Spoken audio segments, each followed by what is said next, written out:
Campaigners have spoken out, demonstrated, and even been arrested in their attempts to convince the U.S. Congress that America's immigration laws must be reformed and updated.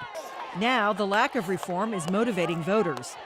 I'll be really looking carefully for whom I'm going to deposit my vote, because immigration reform is something that affects our Latino community, affects directly myself, and I'll be looking carefully for whom I'm going to vote in terms of the immigration reform. What candidate is really going to compromise and to finalize this process? Some have participated in voter education events to learn from their elected officials about what they can do. But the most important issue, along with jobs and the economy, is immigration and the DREAM Act and DACA.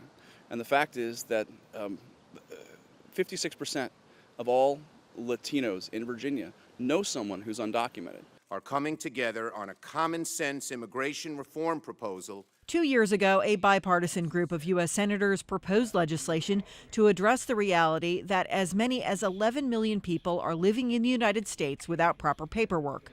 I think immigration is widely seen by Latinos as an issue that's very specific to their community, something that they take personally, and when people are insulting about talking about immigration or talking about immigrants the way often politicians have been in this country, they take it personally, and I think it's a very important part of what's on the minds of Latinos as they go to the polls this November.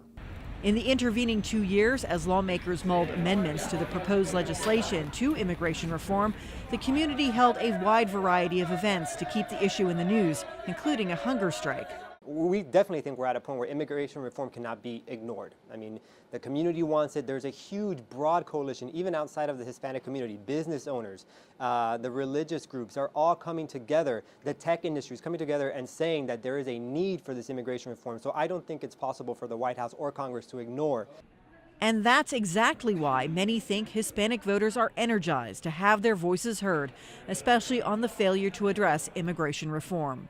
You've seen that in the past when issues that are important to the community don't get addressed. Rather than not turn out, the Latino community has actually turned out in stronger numbers precisely because they didn't get what they wanted and they want to send a message. Some Hispanic voters feel their concerns over immigration reform are being ignored by the White House.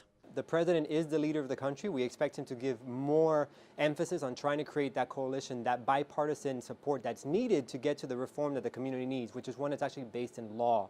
Latino voters want to send a message this election season. They are frustrated that immigration reform has not passed. It's an issue they take personally, and they want candidates to know failure to address immigration reform could hurt them now and could hurt them in the upcoming 2016 national election, which includes the run for the White House. Priscilla Huff for Telesur, Washington.